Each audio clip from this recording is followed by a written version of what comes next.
Hello बच्चों, आपका स्वागत है श्याम सर की क्लास में। बच्चों, आज हम कक्षा 12 भौतिकी भाग फर्स्ट का अध्याय 2 का अगला टॉपिक देखने वाले हैं। अगला टॉपिक है आपका एक समान वैद्युत क्षेत्र में वैद्युत द्विध्रुव को घुमाने में किया गया कार्य। मतलब एक समान वैद्युत क्षेत्र में वैद्युत द्विध्रुव को घुमाने में किया गया कार्य। मतलब कहीं अगर एक समान बाह्य वैद्युत क्षेत्र है, उसमें कोई वैद्युत द्विध्रुव अगर रखा है तो उसको थीटा कोण घुमाने में कितना कार्य करना पड़ेगा, उस कार्य का फार्मूला निकालेंगे हम लोग। तो इस कार्य का फार्मूला W बराबर क्या होता है, PE1 माइनस cos थीटा होता है। उसी का हम लोग डेरिवेशन करने वाले हैं। चले हम लोग बिना देर किए हुए क्लास की शुरुआत कर लेते हैं। एक समान वैद्युत क्षेत्र में वैद्युत द्विध्रुव को घुमाने में किया गया कार्य कैसे निकाला जाएगा उसको हम लोग देखते हैं। तो हेडिंग पहले जैसे है उसको हम उस हिसाब से फिगर से जोड़ते हैं। एक समान वैद्युत क्षेत्र, तो कहीं पर हम लोग एक समान वैद्युत क्षेत्र, यह है एक समान वैद्युत क्षेत्र आपका, जो कि वैद्युत क्षेत्र की तीव्रता इसकी क्या है, E है। ठीक है, एक समान वैद्युत क्षेत्र है, इसमें किसी वैद्युत द्विध्रुव को घुमाने में किया गया कार्य। मतलब आपका अगर कोई वैद्युत द्विध्रुव किससे मिलकर बना होता है, वैद्युत द्विध्रुव क्या है, -q तथा +q से मिलकर बना होगा। उसका नामकरण A भी कर देते हैं वैद्युत द्विध्रुव। इसके बीच की अल्प दूरी क्या है, 2l है। ठीक है, इस वैद्युत द्विध्रुव को अब हम करते क्या है, यह आपका वैद्युत द्विध्रुव है, इसको थीटा कोण घुमाने में किए गए कार्य का फार्मूला नहीं। मान लिया ऐसे वैद्युत द्विध्रुव रखा हुआ है। अब इस वैद्युत द्विध्रुव को अगर हम इस वैद्युत क्षेत्र में थीटा कोण, मतलब ये सामान्य अवस्था में है, तो आपने पढ़ रखा है कि जैसे ही वैद्युत द्विध्रुव आपका अगर वैद्युत क्षेत्र से थीटा कोण बनाता है, तो चलिए हम थोड़ा थीटा कोण पे इसको रखते हैं।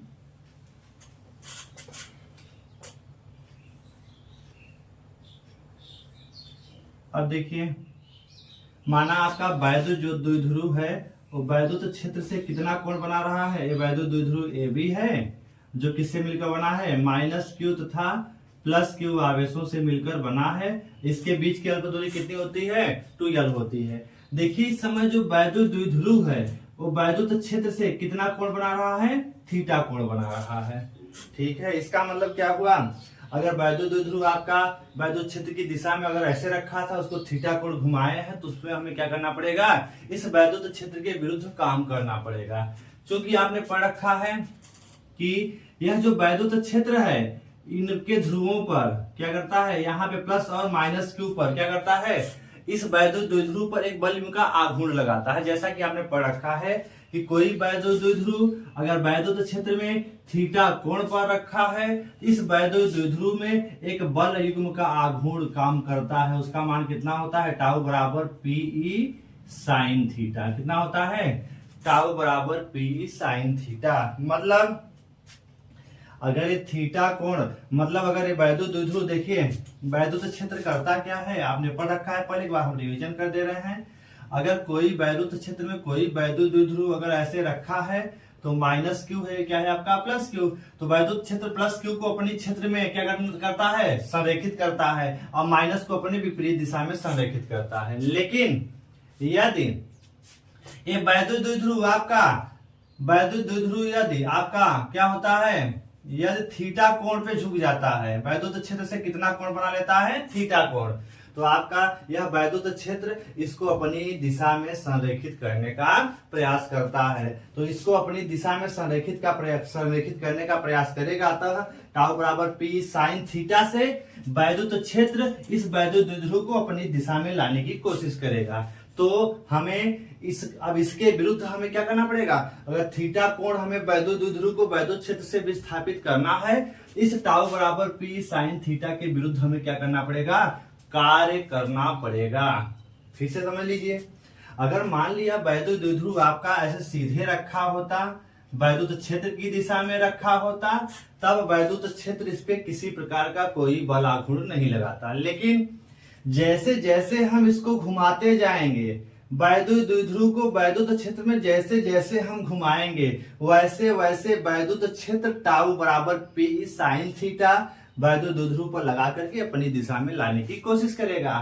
अब अगर हमें इस वैद्युत द्विध्रुव को अगर घुमाना है, थीटा कोण घुमाना है, तो हमें इस टाउ बराबर पी साइन थीटा के विरुद्ध क्या करना पड़ेगा, कार्य करना पड़ेगा। उसी कार्य का हमें मान निकालना है। तो वही कहा गया है कि एक समान वैद्युत क्षेत्र में वैद्युत द्विध्रुव को घुमाने में, मतलब वैद्युत द्विध्रुव ऐसे रखा था साम्य स्थिति से, उसको धीरे धीरे धीरे धीरे घुमा रहे हैं, तो घुमाने में कितना काम करना पड़ेगा, वह कार्य किसके विरुद्ध होगा, वैद्युत क्षेत्र के द्वारा आरोपित टाउ बराबर पी साइन थीटा, मतलब बलयुग्म के आघूर्ण के विपरीत हमें काम करना पड़ेगा। उसी कार्य का मान निकालने वाले हैं। तो चलें इस कार्य का मान कैसे निकाला जाएगा वो हम लोग देखते हैं। तो घुमाने में किया गया कार्य, तो यहां हम लोग निकाल लेते हैं। तो इस चीज को लिख लेते हैं, पहले थोड़ा सा नोट कर लेते हैं इसको।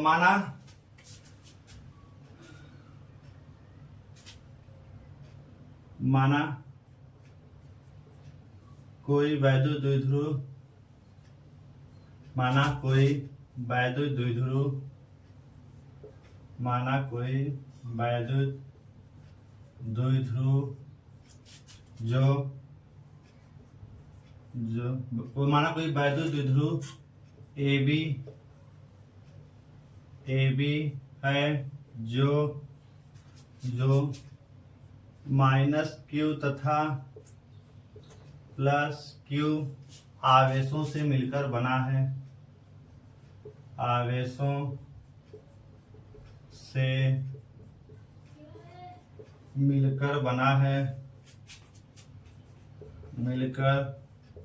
बना है, जिसके बीच की अल्प दूरी, जिसके बीच की अल्प दूरी 2l है, जिसके बीच की अल्प दूरी 2l है। माना एक समान वैद्युत क्षेत्र से, माना एक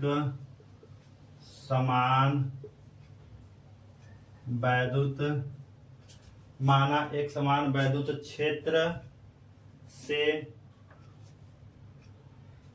एक समान वैद्युत क्षेत्र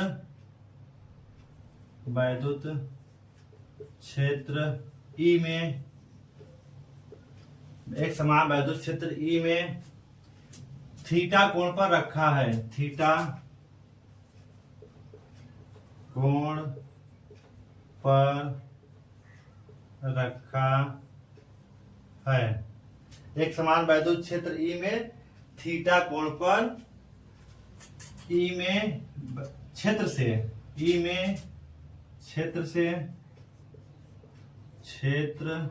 से थीटा कोण पर रखा है।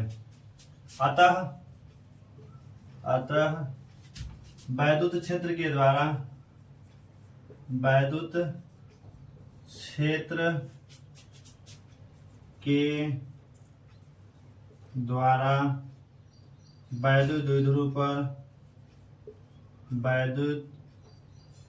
द्विध्रुव पर लगने वाला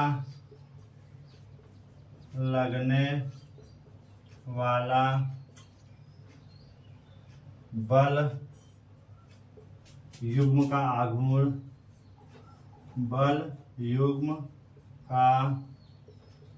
आघूर्ण क्या लगेगा, टाउ बराबर क्या कार्य करेगा, पी साइन थीटा। क्या कार्य करेगा, टाउ बराबर पी साइन थीटा। ठीक है, टाउ बराबर पी साइन थीटा, मतलब अगर वैद्युत क्षेत्र से थीटा कोण बनाते हुए वैद्युत द्विध्रुव रखा है, तो इस वैद्युत द्विध्रुव पर एक बलयुग्म का आघूर्ण टाउ बराबर पी साइन थीटा कार्य करेगा। ठीक है, इसको आप उतार लीजिए।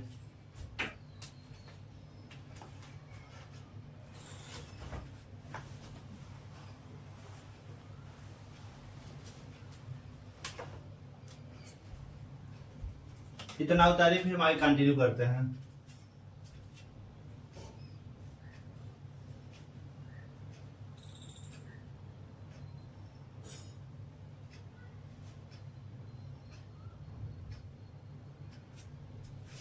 आगे चलते हैं। देखिए, मान लिया शुरू में वैद्युत द्विध्रुव कहाँ था, माना शुरू में वैद्युत द्विध्रुव कैसे रखा था, θ1 स्थिति पर, और इसको कितना घुमाया गया, थीटा घुमा करके कहां तक पहुंचाया गया, ये है +2 इसको शुरू में मान लिया आपका वैद्युत द्विध्रुव। फिर से देखिएगा, इसको फिर से हम बना लेते हैं फिगर। इतना पहले आप स्क्रीनशॉट लेकर लिखिए, फिर हम आगे कंटिन्यू करते हैं। देखिए, मान लिया शुरू में एक समान आपका वैद्युत क्षेत्र है, ठीक है, ई है। अब शुरू में मान लिया वैद्युत द्विध्रुव ऐसे रखा था, -q और +q वैद्युत द्विध्रुव है, ठीक है। शुरू में वैद्युत द्विध्रुव ऐसे रखा था, अर्थात एक क्या किस स्थिति में है, θ1 कोण पर रखा है। इस समय दोनों के बीच का कोण क्या है, वैद्युत क्षेत्र वैद्युत द्विध्रुव के बीच का θ1, ठीक है, इसको मान लेते हैं θ1। बाद में इस वैद्युत द्विध्रुव को हम घुमाते हैं, ठीक है। बाद में इसको कितना घुमा देते हैं, यहाँ देखिए आपका +q आ गया, ये आपका क्या है, -q। कितना घुमा देते हैं, थीटा कोण घुमाते हैं, अर्थात दूसरी स्थिति है वो θ2 की स्थिति है। दूसरी कौन सी स्थिति बन जाती है, θ2 की स्थिति बन रही है, मतलब θ1 से θ2 तक घुमा देते हैं इसको। θ1 पे था, कहाँ घुमा देते हैं, थीटा कोण घुमा करके θ2 तक पहुंचा देते हैं। तो सर्वप्रथम हम अब क्या करेंगे, पहले तो हमें निकालना क्या है, θ1 से θ2 तक घुमाने में किया गया कुल कार्य। इस कार्य को करने के लिए, इस कार्य को निकालने से पहले हम करेंगे क्या, माना शुरू में इस वैद्युत द्विध्रुव को सूक्ष्म विस्थापित टाउ को नियत मानते हुए शुरू में हम मान लेते हैं इस वैद्युत द्विध्रुव को सूक्ष्म विस्थापित dθ करते हैं। कितना करते हैं, dθ विस्थापित करते हैं। अब वैद्युत द्विध्रुव मान लिया, अब आपका यहाँ आ गया माइनस और प्लस। तो शुरू में इस वैद्युत द्विध्रुव को सूक्ष्म विस्थापित dθ करते हैं। इस dθ करने में किया गया कार्य मान लेते हैं क्या है, dw है। पहले सूक्ष्म कार्य निकालेंगे, फिर हम θ1 से θ2 तक विस्थापित करने में किया गया कुल कार्य आसानी से निकाल लेंगे। तो कुल कार्य θ1 से θ2 तक कुल कार्य w निकालने से पहले हम लोग इसको छोटे मान लिया, सूक्ष्म विस्थापन करके सूक्ष्म कार्य निकालेंगे। ऐसे छोटे छोटे खंडों में विभक्त इसको मान लेंगे कुल कार्य को, और बाद में हम सूक्ष्म कार्य का समाकलन करके पूरा कार्य आसानी से निकाल लेंगे। तो चलिए प्रोसेस हम अपनाते हैं। तो इसको आगे करते हैं, इसको आप उतार लीजिए, फिर कंटिन्यू करते हैं।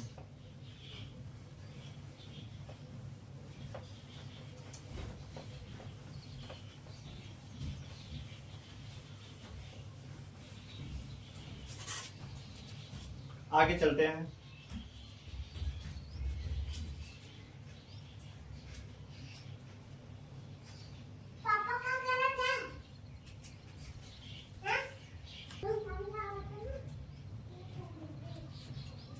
आगे चलते हैं, इसको बढ़ाते हैं। देखिए आगे लिखते हैं कि बल युग्म के आघूर्ण, बल युग्म के आघूर्ण को नियत मानते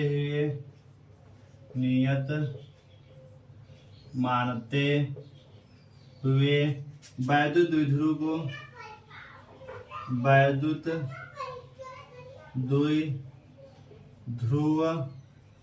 को अति सूक्ष्म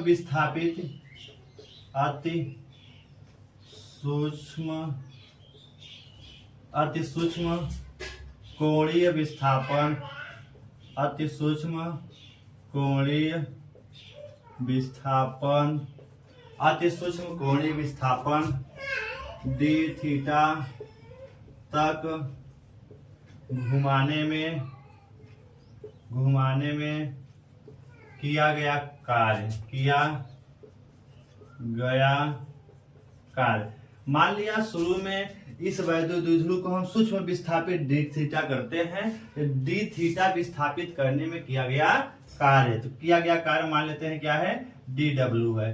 तो कार्य बराबर क्या हो जाएगा, बल युग्म का आघूर्ण, बल युग्म का आघूर्ण इंटू क्या है, कोणीय जो विस्थापन हुआ है, क्या हुआ है, कोणीय विस्थापन। तो dw बराबर बल युग्म का आघूर्ण क्या है, टाउ, इंटू विस्थापन क्या है आपका, dθ विस्थापन कर रहे हैं, ठीक है।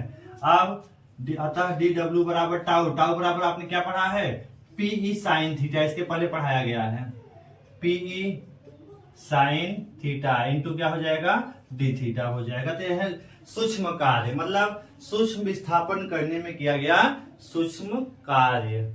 अब इसको आप उतारिए, फिर हम करेंगे क्या है अब माना वैद्युत द्विध्रुव को θ1 से θ2 तक विस्थापित करने में किया गया कुल कार्य। तो इसी का समाकलन कर लेंगे। तो चलिए इसको उतार लीजिए। इसका स्क्रीनशॉट लेकर आप लिखिए, फिर आगे कंटिन्यू करते हैं।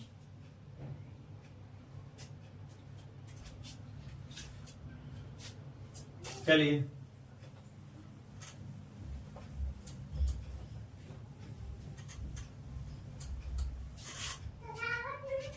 अतः वैद्युत द्विध्रुव को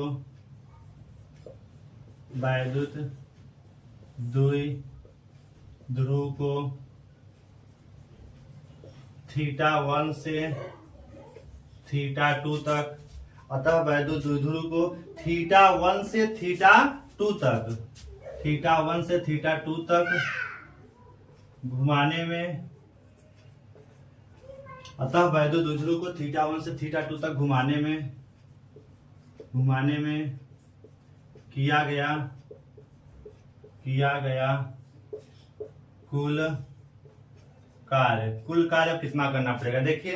अतः वैद्युत द्विध्रुव को θ1 से θ2 तक घुमाने में किया गया कुल कार्य। चलिए देख लेते हैं कुल कार्य कितना है।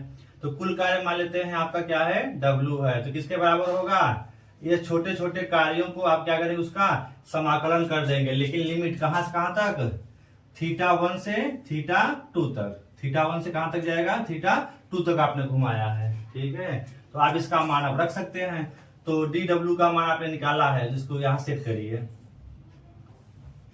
तो W बराबर इंटीग्रल θ1 से θ2 तक dw का मान क्या है, PE साइन थीटा इंटू क्या है, डी थीटा है। तो इसको आप रख लेंगे। तो आपने डी थीटा का मान रख लिया, P sine theta into D theta.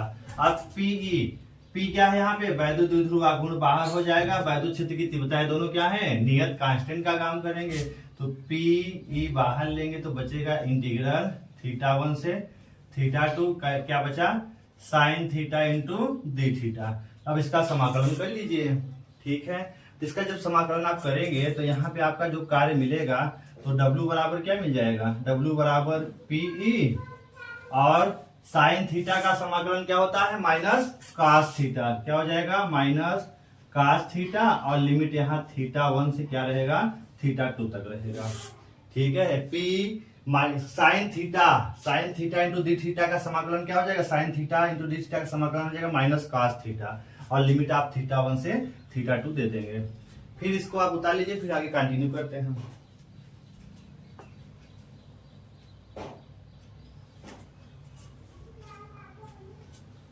ठीक है, तो इतना हो गया। आप इसको आगे बढ़ा लेंगे, इसको अगर आगे बढ़ाएंगे तो इधर बढ़ाते हैं। चलिए इसको उतार, स्क्रीनशॉट लेकर आप लिखिए, फिर हम आगे कंटिन्यू करते हैं।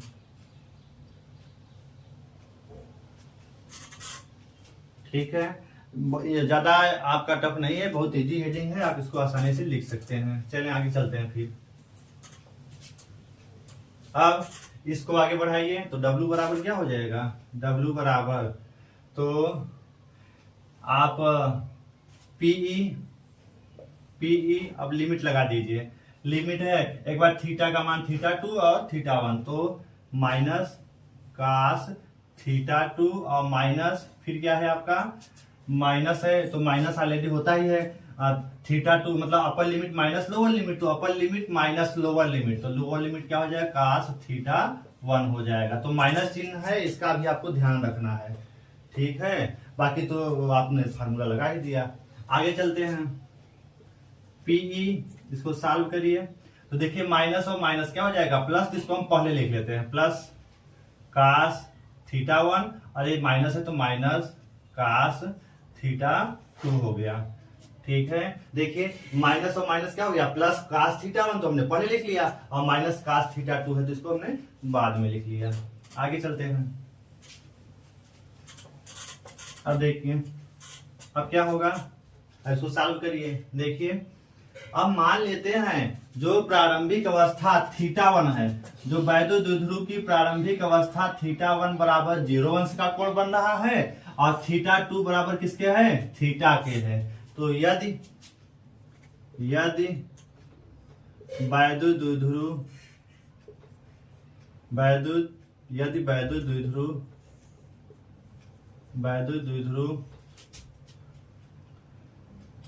क्षेत्र से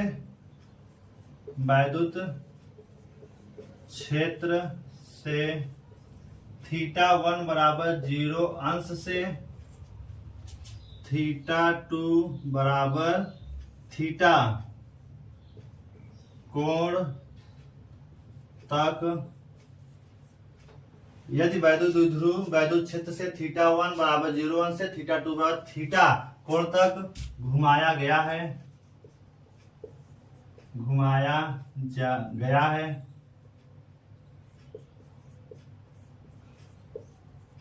तो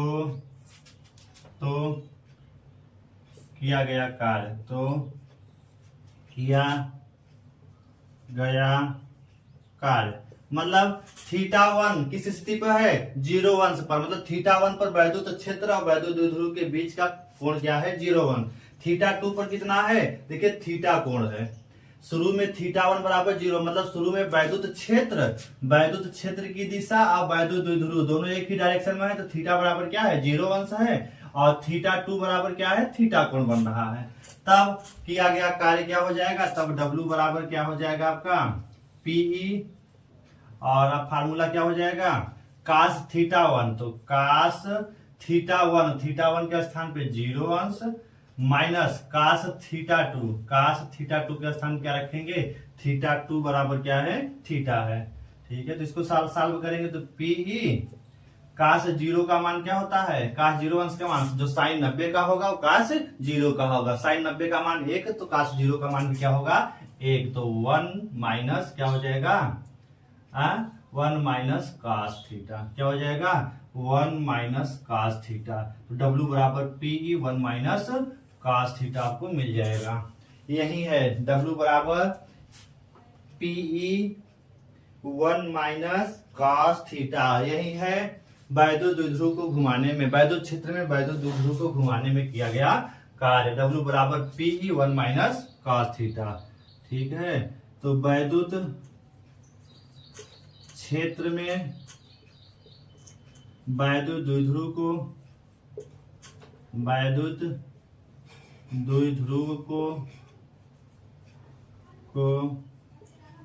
घुमाने में किया गया कार्य W बराबर PE 1 माइनस cos थीटा होता है, तो इसको आप नोट कर लेंगे, PE 1 माइनस cos थीटा होता है, तो इसका आप स्केल सार लेकर के पूरा करिए। ठीक है, फिर इसमें आप एक चीज बता सकते हैं, P क्या है यहाँ पर, E क्या है और थीटा किससे किसके बीच का कोण है। तो P क्या है, इस वैद्युत द्विध्रुव का वैद्युत द्विध्रुव आघूर्ण है, क्या है वैद्युत द्विध्रुव क्या है, वैद्युत द्विध्रुव आघूर्ण है। E क्या है, एक समान वैद्युत क्षेत्र की तीव्रता है, वैद्युत क्षेत्र की तीव्रता है, वैद्युत क्षेत्र की तीव्रता है। थीटा किसके किसके बीच का कोण है, वैद्युत क्षेत्र की तीव्रता E तथा वैद्युत क्षेत्र की तीव्रता E, वैद्युत क्षेत्र तथा वैद्युत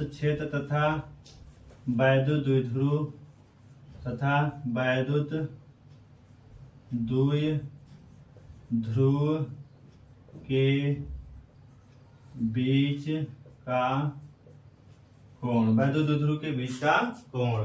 ठीक है, वैद्युत द्विध्रुव के बीच का कोण है थीटा। तो इसको आप पूरा आप नोट कर लीजिए, उसके बाद हम आगे चलते हैं।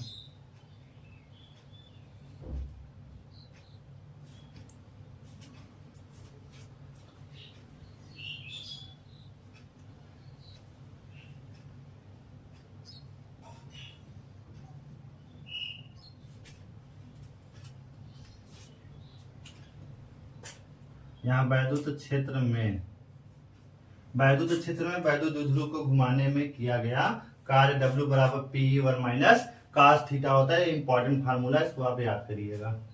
ठीक है, चलिए हम आगे चलते हैं। इसके साथ लेकर आप इसको लिखिए, फिर हम आगे चलते हैं।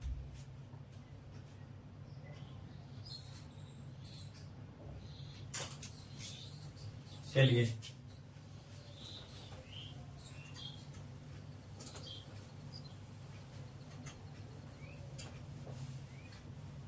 देखिए, कुछ विशेष स्थितियां होती है, उसको भी हम देख लेंगे। विशेष स्थितियां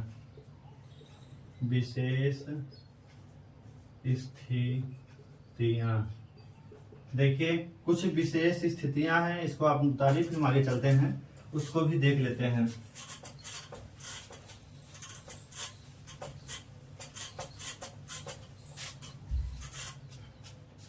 इसकी विशेष स्थितियां, पहली स्थिति क्या है? यदि वैद्युत द्विध्रुव को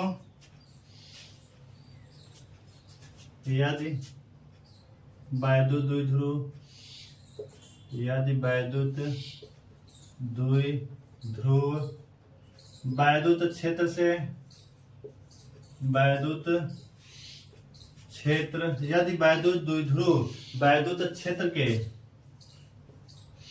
लंबवत स्थित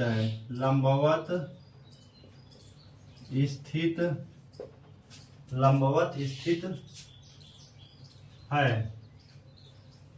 अर्थात थीटा बराबर कितना है? 90 अंश है। थीटा बराबर कितना है? 90 अंश है। ठीक है, तो थीटा बराबर 90 अंश है, तो किया गया कार्य कितना होगा?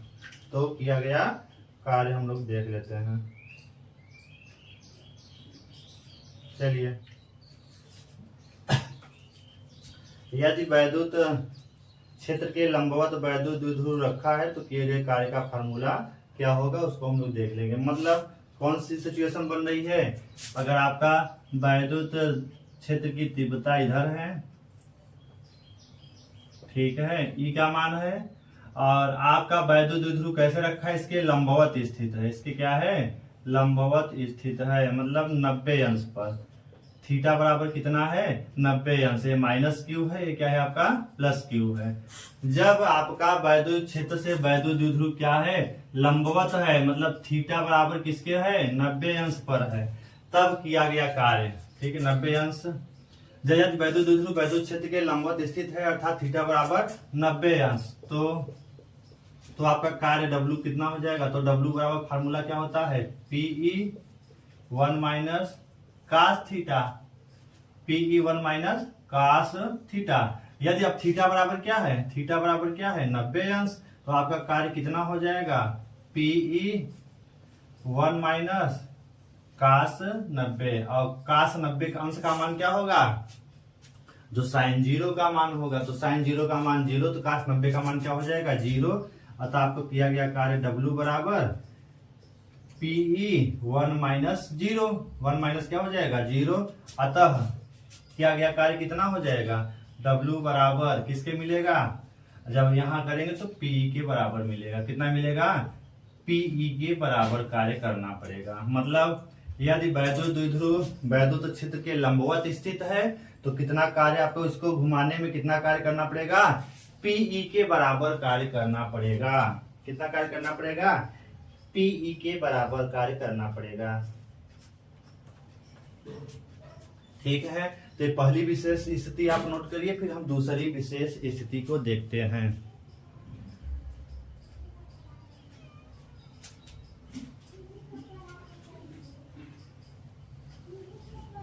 चलें, हम दूसरी विशेष स्थिति क्या है उसको देख लेते हैं। ठीक है, तो चलिए इसको मिटा देते हैं। स्क्रीनशॉट लेकर आप इसको लिखिए।